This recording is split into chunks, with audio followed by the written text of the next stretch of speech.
En medio de las crisis, Dios se va a manifestar. Él nunca llega tarde. El muchacho y la mamá estaban allí diciendo: hasta aquí llegamos, se acabó el agua, no hay nada que hacer, me tiro aquí y vamos a morirnos. Pero cuando llegas al extremo o crees llegar al extremo, Dios no te abandonará.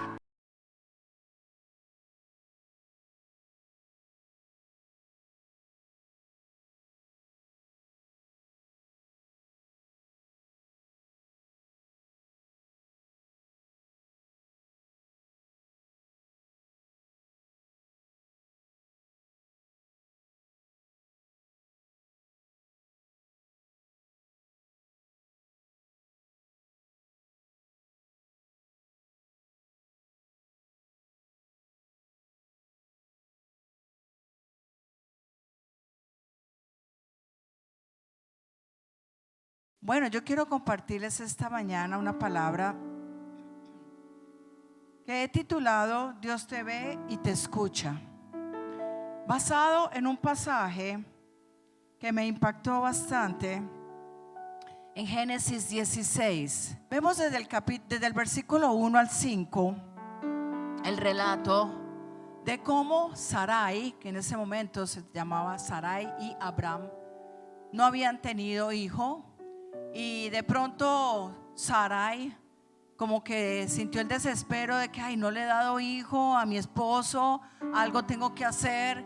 Y como por la ley que manejaban le permitía, quiero decir, esa ley era antes, hoy no se aplica, le permitía coger a su esclava que le servía y que su marido tuviera relaciones con ella, y si quedaba en embarazo, ese hijo era para ella, para Sarai y para su esposo. O sea, algo que hoy en día es muy cruel. Para nada podríamos hacer eso. Además de que usted debe ser marido de una sola mujer y punto. Entonces esto sucedió y resulta que la esclava Agar efectivamente quedó embarazada, y cuando ya se vio embarazada empezó a afectar a Sarai. Obviamente, me imagino, se le paseaba con la barriga, mire, yo sí pude, sí, quién sabe qué tantas expresiones, y quién sabe, se asomaba, ay, está brincando, está saltando. ¿Cómo sería, no? Tanto atosigó a Sara, que Sarai, bueno, era el nombre en ese momento, Sara, que ella fue donde su esposo y se le quejó: mire lo que Agar me está haciendo, ya no soporto esta situación. Y entonces Abraham le dijo: pues es tu esclava. O sea, como quien dice, él se lavó las manos. Dijo: ¿es tu esclava? Haga lo que le parezca, tiene derecho a hacer lo que le parezca. Entonces Sara, ¿qué hizo? Le echó, le dijo: se me va. Y esta mujer andaba, obviamente, dice aquí, luego vemos del versículo 6 al 14, que obviamente muy afligida, pues una mujer embarazada que la botaron con una mano adelante, una mano atrás.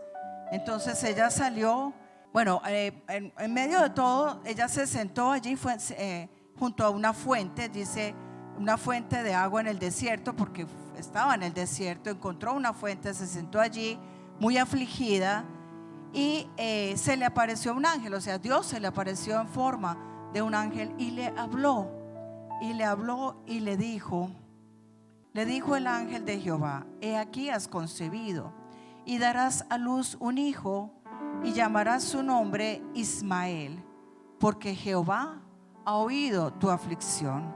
Ismael significa Dios oye. Diga conmigo: Dios oye. Y continúa diciendo en el versículo 13: entonces llamó el nombre de Jehová que con ella hablaba: tú eres Dios que ve. Porque dijo: ¿no he visto también aquí al que me ve? Por lo cual llamó al pozo del viviente que me ve. Con estas dos frases vemos en ese episodio una mujer con una crisis, pero Dios se le manifiesta como un Dios que ve y que oye. Le dio el nombre de Ismael, que quiere decir Dios oye, y ella tuvo revelación porque se le apareció Dios y dijo: Dios me ve y Dios me escucha. Entonces yo quiero darle esta mañana este mensaje: Dios te ve y Dios te escucha. Puedes tener esa seguridad. En medio de las crisis, Dios ve y Dios escucha. Dios siempre, dice Salmo 34:15, los ojos del Señor están sobre los justos y sus oídos atentos a sus oraciones. ¿No le parece algo muy poderoso? No sé si has venido con algún problema. Dele ese aplauso al Señor, porque Él es Dios. Si hoy estás pasando una crisis, o si en algún momento llegas a pasar por una crisis, recuerda este salmo: Dios tiene los ojos puestos sobre ti y sus oídos atentos a las oraciones. Él no es sordo, no es ciego, Él no es indiferente. Él está atento. Él está atento a tu situación, como en la narración que nos da allí Génesis 16. De allí vamos a sacar entonces, vamos a mirar, a ver todo lo que conlleva el significado de esto tan importante, de que Dios ve y escucha en medio de las crisis. Vemos allí a una Agar, que ya pues lo dijimos, esclava. Wow, terrible. Pues hoy en día pensar en la esclavitud, eso es algo obviamente terrible, condenable, y obligada a acostarse con su amo. No sé si a ella le gustó o no la idea. Yo creo que después le sacaba en cara a Sara y todo eso, y de todas maneras lo podríamos catalogar como un abuso, obviamente, un abuso sexual, un abuso obligada, maltratada, porque encima de todo la echaron, se sintió abandonada en un desierto. Era un momento terrible, terrible. No sé si alguien de pronto se identifica abandonada o abusado o abusada, en fin, cualquiera que haya sido la situación.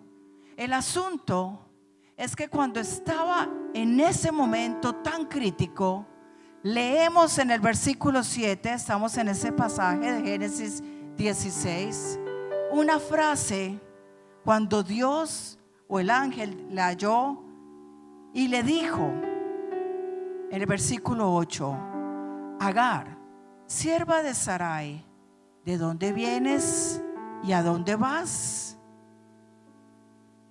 Siempre en medio de las crisis, Dios va a hablar a nuestro corazón.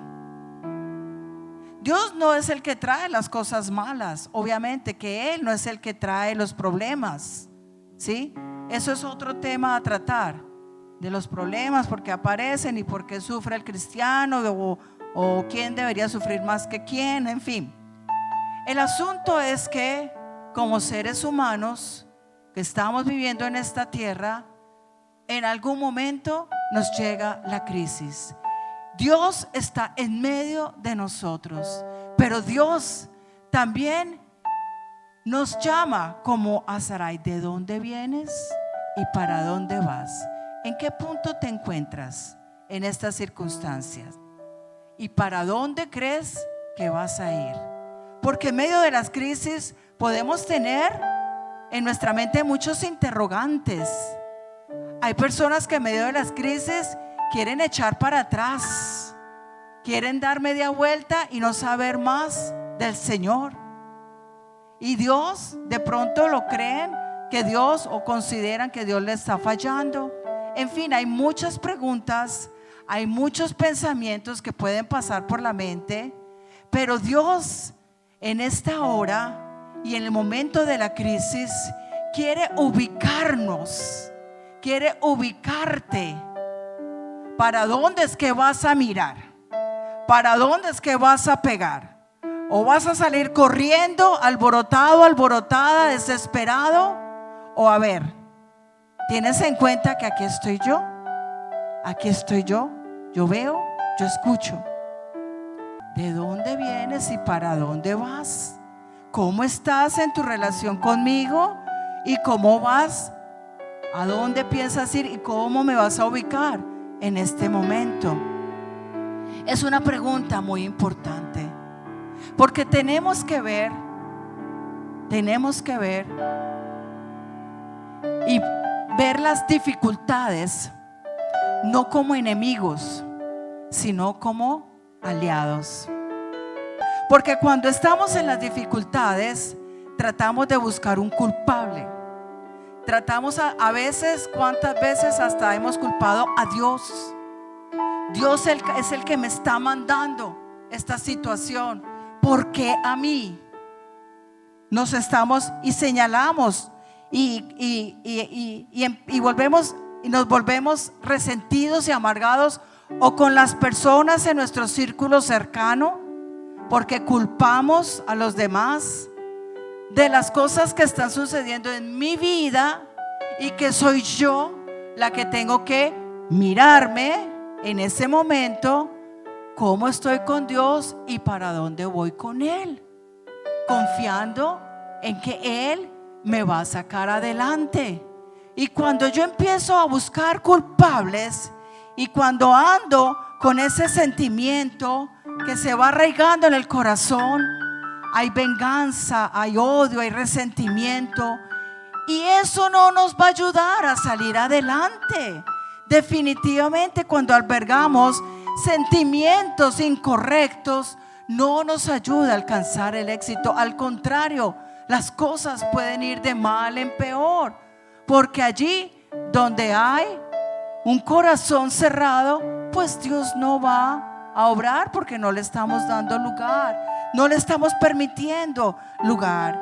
De manera que si hoy quieres llegar al otro lado, pasar de la crisis, alcanzar cosas grandes, cuando las cosas estén mal, no mire a los demás, mírese usted, no para culparse, mírese usted cómo con el Señor ahora sí va a poder salir adelante.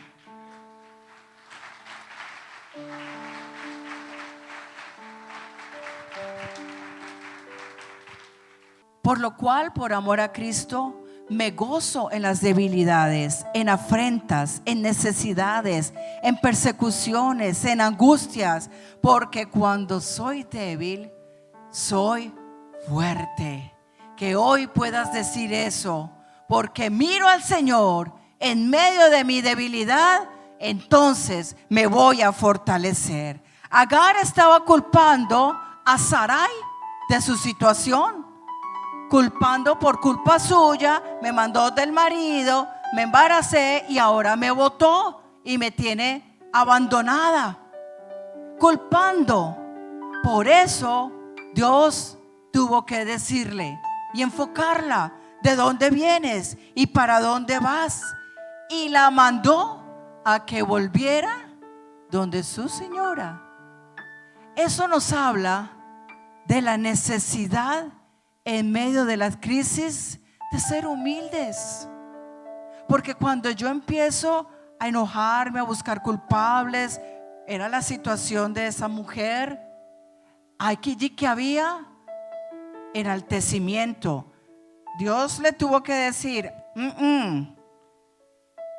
tú eres la que estás mal, tienes que volver y ser sumisa. Dura palabra. Tienes que ser sumisa.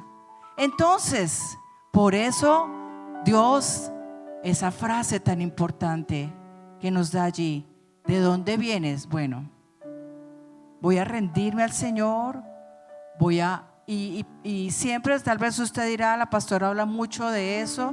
Claro, es que yo también me lo tengo que aplicar, y cada día Dios busca corazones humildes, no perfectos, sino humildes, dispuestos a estar abiertos para Él, contritos y humillados delante de Él, reconociendo nuestra necesidad de Él. ¿Cómo está tu corazón? No es buscar culpabilidad ni culparse, pero sí, ¿cómo voy a mejorar mi relación con Dios? Aquí estoy. ¿Qué quieres que yo haga? ¿Cómo vamos a andar juntos ahora y hacer un cambio? Ve y sé sumisa, le dijo Dios. Fuerte. Como dice en Juan 3:30, Juan el Bautista le preguntaron: ¿eres tú el Mesías? Porque él estaba siendo famoso, ¿no? Todo el mundo iba a ser bautizado por Juan el Bautista. ¿Eres tú el Mesías? No. Es necesario que yo mengüe, porque detrás de mí es que viene el grande, y Él crezca en mí. Cada día, Señor, yo menguo, que tú crezcas. ¿Cómo quieres hacerlo? Entonces, por eso es que decimos que es importante, en medio de las crisis, veamos los problemas, las circunstancias contrarias, no como enemigos, sino como aliados, porque vas a conocer más a Dios y Él se revelará en tu vida, y vas a entender que tienes un Dios grande, más de lo que antes imaginabas. Vas a conocer a Dios. Él quiere revelarse en tu vida, no con el dedo señalador, sino con el brazo fuerte que te sostiene, te levanta y te lleva hacia adelante. Santiago 1, versículo 2 dice: hermanos míos, tened por sumo gozo cuando os halléis en diversas pruebas. Miren lo que dice allí: en diversas pruebas, pero con sumo gozo. Entonces, no ver las pruebas como enemigos, sino como aliados. Es una herramienta para conocer el poder de Dios, sabiendo que la prueba de vuestra fe produce paciencia. Mas tenga la paciencia su obra completa, para que seáis perfectos y cabales, sin que os falte cosa alguna. Entonces, vuelvo y digo, que veamos como aliados, no como enemigos, los problemas. No para conformarse, no, sino para ver la oportunidad que Dios en medio de eso te va a permitir, para que conozcas más la obra poderosa de Jesús en la cruz, que se manifieste en tu vida y en medio de todas esas circunstancias. Que pongamos la mira hacia arriba, como dice Colosenses 3:2. Poned la mira en las cosas, ¿de dónde? De arriba. Diga así: pongo mi mirada hoy hacia arriba, no en las de la tierra. A eso es que nos llama el Señor cuando dices: ¿de dónde vienes y para dónde vas? ¿A dónde vas a mirar? ¿Vas a quedarte mirando las circunstancias o vas a poner tu mirada hacia arriba, al Rey de Reyes, al Señor de Señores, al Todopoderoso, al Todo Suficiente? A Él, la mirada puesta en Él, con la mirada en Él, es que me fortalezco.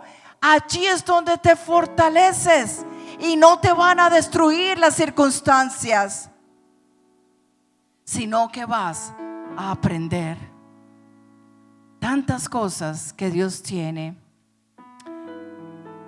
En tercer lugar, ya vimos en primer lugar que Dios ve y escucha. En segundo lugar, que deben ser las circunstancias adversas como aliadas, no como enemigas. Y en tercer lugar, entendemos que Dios nos cambia el nombre. Versículo 11, ya lo habíamos leído. Le dice: darás a luz un hijo y le pondrás por nombre Ismael, que quiere decir Dios escucha. O Dios, sí, Dios escucha o Dios oye.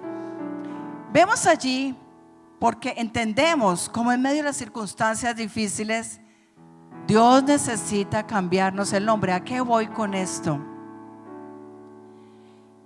En el Antiguo Testamento siempre los nombres se colocaban de acuerdo a, no era por casualidad. Hoy en día sí los nombres, raras veces de pronto ya como cristianos, como creyentes, buscamos un nombre que tenga que ver con alguna revelación de Dios, pero todos los nombres se colocaban con algún sentido, un significado, de acuerdo a las circunstancias que estuviera viviendo la madre, o de acuerdo al momento que se daba el nacimiento. En fin, tenía un significado. Obviamente el nombre que tenemos de Jesús significa ¿qué? ¿Qué significa Jesús? Salvador, Salvador. Ese nombre le fue dado a María y a José, que se llamarían al hijo que venía Jesús, porque era el Salvador, el nombre más honroso, más honroso. Tenemos otros casos en la Biblia, ¿no? Tenemos, por ejemplo, cuando como le decía, una circunstancia o una emoción especial, cuando nacía el hijo, fue el caso de Ana, la madre de Samuel, que le puso Samuel porque dijo: por cuanto lo pedí a Jehová. Entonces le puso Samuel. Hay otro caso de Jabes, que significa dolor. ¿Por qué? Porque dice que la madre en dolor lo parió. Hay como por ejemplo Abraham y Sarai, que Dios les cambió el nombre de Abraham, padre enaltecido, a Abraham, padre de muchas gentes o de multitudes. Sarai, Sara, que es princesa. Sí, en fin, vemos muchos otros relatos. ¿Qué significaba Jacob? Engañador. Y se lo cambió ¿por cuál nombre? Israel, que quiere decir Dios lucha. En el Nuevo Testamento encontramos ¿a quién le cambió Dios el nombre? A Pedro, que se llamaba Simón, que significaba caña débil, por Pedro, que significa Petra, piedra fuerte, porque Dios, que conocía a ese pescador impulsivo, terco, pero Dios sabía el cambio que iba a obrar en él, y por eso le dijo: tú eres una piedra firme. Y eso fue lo que llegó a ser él. En fin, podemos encontrar muchos casos. Ahora, hoy en día nos encontramos con unos nombres a veces que uno se queda en las nubes. Yo conocí una vez a un muchacho que le pusieron Usarmi. Sí, ¿sabe por qué? Y me contaron por qué se llamaba así. Porque resulta que en Buenaventura tenían, no sé si todavía, la costumbre. Usted sabe que los barcos vienen marcados, ¿cierto? Les ponen un nombre, un nombre. Resulta que un día una bonaerense, una mujer embarazada, vio un barco que llegó y decía US Army, US Army, Armada de los Estados Unidos. Entonces ella, ¿qué leyó allí? Usarmi. ¡Wow! ¡Qué lindo! Y como venía de Estados Unidos, dijo: ¡ay, para que se llame como un gringo!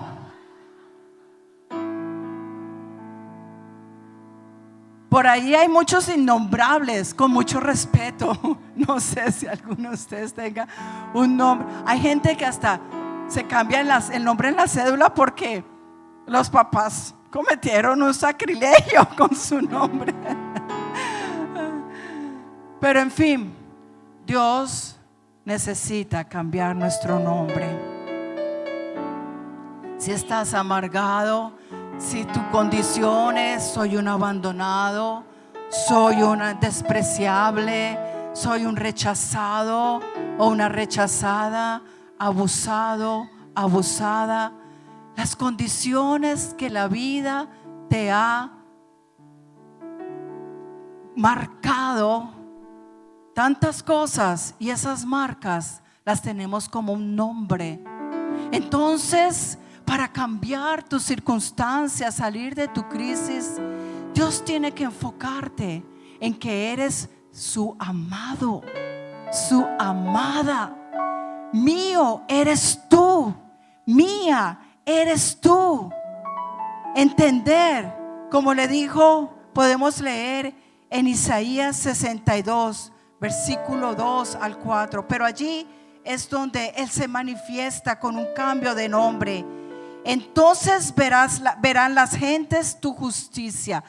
Cualquiera que haya sido la condición, la vida que te haya tocado tan dura, por la cual hoy estás pasando por momentos donde estás sufriendo y mirando de dónde viene esa condición, culpando a tu papá, culpando a tu mamá, culpando a tu entorno, culpando al país, culpando a la sociedad, culpando, y viene a la iglesia y me culpa a mí y culpa al líder. Pasa, yo los perdono. Sí, cuando hay crisis. Pero aquí Dios te dice: verán las gentes tu justicia y todos los reyes tu gloria, y te será puesto un nombre nuevo, como se lo dijo a Isaías. Te lo está diciendo: te voy a hacer un cambio en tu vida. Ya no serás el mismo, no serás la misma. Te doy un nombre nuevo, que la boca de Jehová nombrará. El Señor es el que te exalta, porque Él dice que al humilde Él exalta. Por eso hablaba de la importancia de la humillarse primero, reconocerle a Él, no acusarlo a Él ni acusar al entorno, sino con un corazón humilde, y serás corona de gloria en la mano de Jehová y diadema de reino en la mano del Dios tuyo. Nunca más te llamarán desamparada. Ya no te mires como desamparado, como desamparada, ni tu tierra se dirá más desolada. ¿Cuál es esa condición que está marcando tu vida, que estás viviendo y que nombras y nombras y hablas de eso malo que estás viviendo, de ese fracaso, de ese sufrimiento, de eso que te está haciendo daño, y nombras, o aún la enfermedad? Entonces te estás llamando a ti mismo enfermo, incurable, y adjetivos con los que estás marcando tu propia vida, nombres que te estás colocando. Nunca más te llamarán desamparada, ni tu tierra se dirá más desolada, sino que serás llamada Hepzibá, que quiere decir: mi deleite está en ella. El Señor te dice: me deleito en ti, me deleito en ti. El Señor se deleita en ti por lo que Él hará, por lo que Él hará. Y tu tierra, Beulá, esto es desposada, porque el amor de Jehová estará en ti, y tu tierra será desposada. En otras palabras, porque Dios te ama, porque Dios te ama. No temas, dice Isaías 43:1, porque yo te redimí, te puse nombre, mío eres tú. ¿No es grande el amor de Dios? Grande es el amor de Dios. Entonces, ese era el tercer aspecto del Dios que ve, que te ve y que te escucha. ¿Qué más hace Dios en medio de sus circunstancias? Porque te ve, porque Él está interesado, que te ve, que te escuche. Una persona que te escuche y que te preste que te mira a los ojos cuando le estás hablando. ¿Qué quiere decir eso? Que le importas, que te está prestando atención. Entonces, esta mujer que era esclava, Génesis 21:14, vamos a saltar del capítulo 16, que vimos el relato, ¿no? De Agar, embarazada, echada y que luego tuvo que volver. Entonces vemos que ella regresó y tuvo efectivamente, después entonces vino el nacimiento de Isaac. Agar tenía ya a su muchacho Ismael, que ya iba creciendo, tenía casi 14 años, 13 años cuando nació Isaac. Entonces la que estaba feliz era Sara, era la que estaba ahora feliz. Pero ¿qué pasó? Ahora Ismael era el que se burlaba de Isaac. Nuevamente el conflicto, nuevamente la crisis. ¿Qué pasó? Ahora sí, le dijo a Abraham: qué pena, se tienen que ir. Y los mandó y se fueron al desierto nuevamente. Dice Génesis 21:14: Abraham se levantó de madrugada, tomó un pan y un odre de agua y se los dio a Agar, poniéndoselos sobre el hombro. Luego le entregó a su hijo y lo despidió. Y entonces, estando en esa condición, vamos a ver más adelante qué pasó. Pero esto, ¿de qué nos habla? Una mujer esclava que con su hijo tuvo que ser echada. En los momentos también de crisis, ¿qué necesita hacer Dios? Si es del caso, hay esclavitudes de las que debemos ser liberados. Dios te libera, Dios te libera. Vamos a ver más adelante qué pasó con ella. Aquí vamos a enfocarnos y quizás te sirva para reflexionar. Número 1, Dios te libera de la esclavitud de fracasos pasados. Pasa que cuando ha habido alguna situación en la que en las que has tenido un fracaso, doy un ejemplo, un matrimonio quizás le llevó al divorcio. Estás marcado por un divorcio, un fracaso matrimonial, y de pronto estableces una relación, un nuevo matrimonio, y ese fracaso anterior sigue vigente. Te va a llevar a otro fracaso, porque todavía no ha habido libertad por un fracaso pasado. Y siempre tenemos a un acusador de cualquier situación que hayamos vivido en la vida y en las crisis. El dedo del acusador viene a señalar: si ves, es que como fuiste tal, es que como tienes tal defecto, empieza a señalar: es tu culpa, es tu culpa. Apocalipsis 12:10 dice, habla del acusador de los hermanos. Y entre esposos empiezan a acusar cuando hay crisis en el hogar. Por tu culpa tal cosa, no, fue por tu culpa. Y viene y se crea el conflicto. El acusador, tenemos que ser conscientes de que hay un dedo acusador que no es Dios y que no debemos acusarnos a nosotros mismos, sino el maligno, el diablo, que vino a hurtar, a matar y a destruir, y quiere destruirte en medio de las crisis que él provoca y que empiezas a someterte cuando le das lugar al acusador. El acusador que acusa de día y de noche, le encanta mantenernos esclavizados con los errores del pasado. Hoy vas a ser libre de la esclavitud, de los errores de tu pasado. No hay condenación para los que están en Cristo. Las cosas viejas pasaron, ahora eres una criatura nueva. Él te libera de los fracasos pasados. Ya llevó tu maldición en la cruz. Hebreos 7:25, por lo cual Jesús puede salvar perpetuamente. Ahí no dice Jesús, pero se refiere a Jesús. Puede salvar perpetuamente a los que por Él se acercaron a Dios. A los que por Él se acercaron a Dios, viviendo siempre para interceder por ellos. Él sigue intercediendo por ti. Él sigue intercediendo por ti a pesar de lo que hayas caído. Aún si hoy vuelves a caer, Él sigue intercediendo por ti para que puedas tener un cambio. Primera de Juan 1:9. Si confesamos nuestros pecados, Él, diga conmigo, siempre. No es a veces.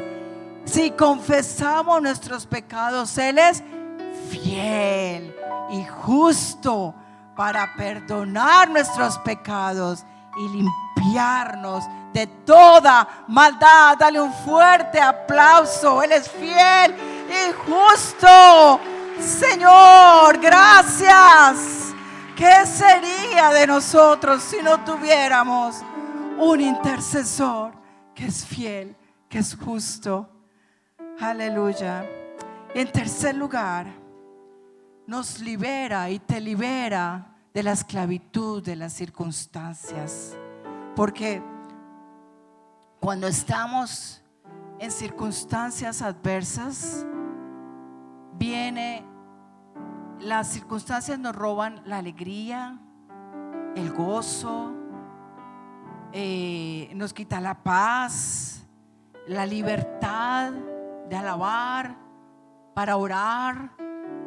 Es una opresión que te quiere destruir y se vuelve una esclavitud. Esclavo por las circunstancias.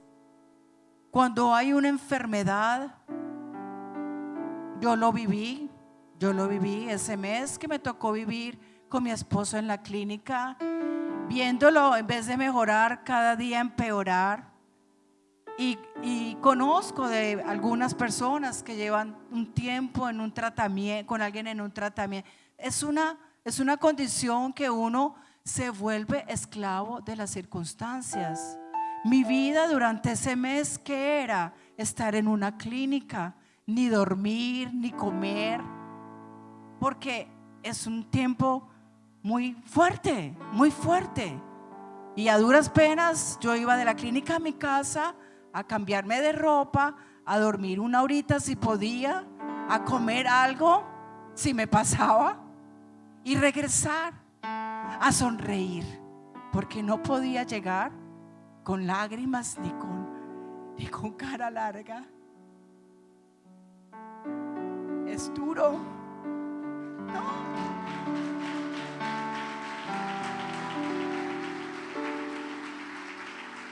Cuando hay una persona sufriendo en la familia, todos sufrimos y se vuelve una esclavitud, nos volvemos esclavos de la situación. ¿Sí? Nuestra vida gira en torno a eso. Entonces, en medio de las crisis, Dios trae libertad. Trae libertad. Sí, yo puedo decir que no fue lo mejor para mí que mi esposo se fuera, que Dios se lo llevara, pero cambian las cosas. Claro, vienen muchos cambios, pero hay libertad. Hay momentos en que cuando tienes una persona enferma, empiezas a orar: Señor, que no sufra, llévatelo. Y la persona que está sufriendo enferma dice: Señor, llévame, que no sufra más mi familia. Ahora, yo no te estoy diciendo en estos momentos que le pidas a Dios que te lleve. Lo que entiendo yo es que en medio de la crisis que estás sufriendo, de alguna manera Dios se manifiesta, y aunque estés viviendo esa situación, puedas tener libertad para orar, libertad para buscarle, libertad para seguir creyendo, libertad para seguir confiando. Y Dios se manifiesta, ¿sabe?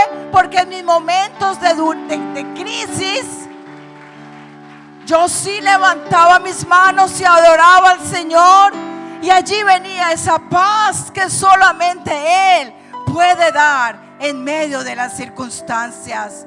Entonces Dios sí te ve y te escucha, y por eso en medio de las crisis, Primera de Pedro 5:7 dice: echemos nuestra ansiedad sobre Él. Echa tu ansiedad, echa tu carga, ponla allí en sus manos, porque Él tiene cuidado de nosotros. Él tiene cuidado de ti. Él no te ha dejado solo.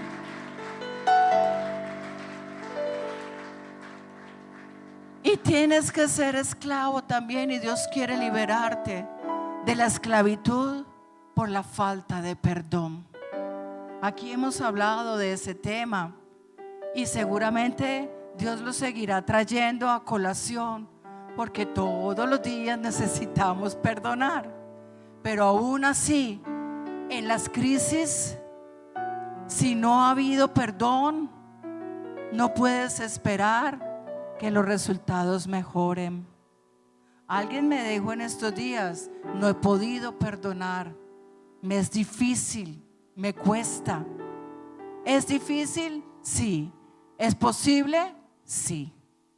Porque con Dios todo lo podemos en Él. Perdonarnos a nosotros mismos.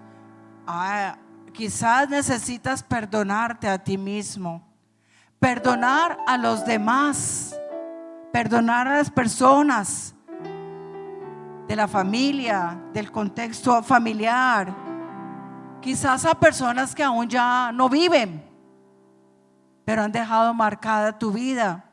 No puedes ir y decir y reclamarle, pero sí puedes perdonar delante de Dios. Y como decía ahora, perdonar aún a Dios mismo. Yo conocí una vez a alguien que me dijo: odio a Dios por un sufrimiento terrible que tenía. Necesitaba perdonar a Dios. Gracias a Dios que entendió y pudo cambiar, porque a veces siente que Dios le falló y se aparta y no quiere volver a saber. ¿Qué le pasó a Marta y a María? Se resintieron con Jesús. Es que si hubieras llegado antes, mi hermano no hubiera muerto. Así podemos de alguna manera pensar que Dios nos ha fallado. Para ellas Jesús les había fallado. Pero entonces necesitamos perdonar a diario. Ahora, ¿qué pasó con Agar? Vamos a ver el quinto punto, Génesis 21, 15 y 16. Dice entonces que, como decíamos ahora, se fue con su hijo, que le entregó a Abraham un pan, agua, y como quien dice, hasta que les alcance, de ahí en adelante quedan a la deriva. Y le faltó el agua del odre, y echó al muchacho debajo de un arbusto, y se fue y se sentó enfrente, a distancia de un tiro de arco, porque decía: no veré cuando el muchacho muera. Y cuando ella se sentó enfrente, el muchacho alzó su voz y lloró.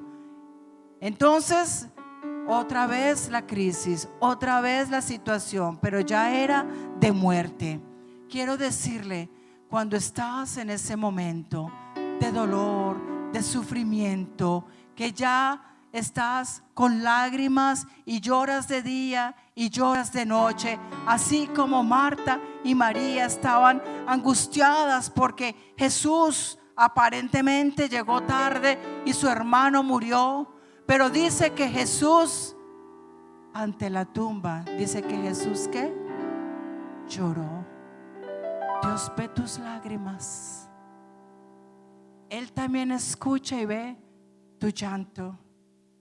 Y así como sucedió con Agar y con su hijo, dice el versículo 17 al 19: oyó Dios la voz del muchacho, y el ángel de Dios llamó a Agar desde el cielo y le dijo: ¿qué tienes, Agar? No temas, porque Dios ha oído la voz del muchacho de donde está. Dios escuchó el grito, el lamento. Dios conoce el dolor y Él llora contigo y se manifiesta en ese abrazo que recibes con un llanto, con lágrimas de consolación, no de lamento, sino de consolación. Él dice Salmos 56:8, guarda nuestras lágrimas. Él las conoce. Dice que las guarda. Registra mi llanto en tu libro, le decía el salmista. ¿Acaso no lo tienes anotado? Cuando yo te pida ayuda, huirán mis enemigos. Una cosa sé, Dios está de mi parte. Cuando estás llorando, Dios toma tus lágrimas y Él se manifiesta en tu vida, en ese abrazo, en esa, a lo mejor no alguien físicamente que te abraza, pero yo sí lo he podido experimentar, el abrazo del consuelo del Señor. Cuando Él me abraza, cuando ha visto mis lágrimas y he sentido su abrazo, ese abrazo es real, más que el de cualquier persona física. Ese abrazo es real y sana y se lleva todo tu dolor en las crisis, en las circunstancias. En otro momento Jesús lloró. ¿Cuándo fue? Cuando entró a Jerusalén. Dice Jesús lloró. Luego es real que también uno dice, no, pero es que en el cielo no hay llanto ni tristeza. Es que no es un llanto de tristeza, no es un lloro de tristeza, sino de consuelo, para traer nuevamente la alegría, para traer nuevamente el gozo a tu vida. Y con esto termino lo que leíamos ahora.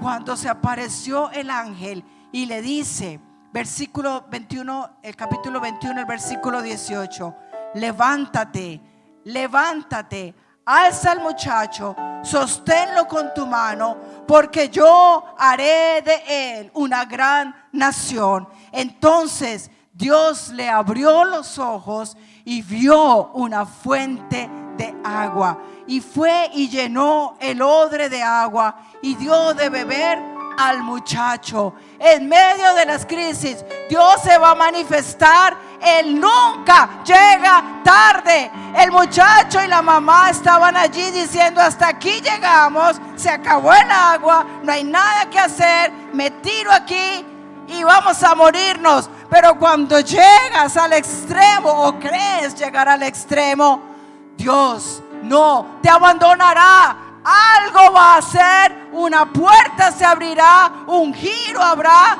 pero no vas a no desfallezcas hasta el final. Siempre tu mirada arriba. Él llega, Él se manifiesta. Nunca es demasiado tarde. Así dice el Señor omnipotente. Mis palabras se cumplirán sin retraso. Yo cumpliré con lo que digo. Lo afirma el Señor omnipotente. Eso está en Ezequiel 12:28. Palabra de Dios. Yo cumpliré con lo que te digo. Lo afirma el Señor. La palabra que Dios te da, Él la cumple y no se retrasa. Amén. Amén. Aleluya.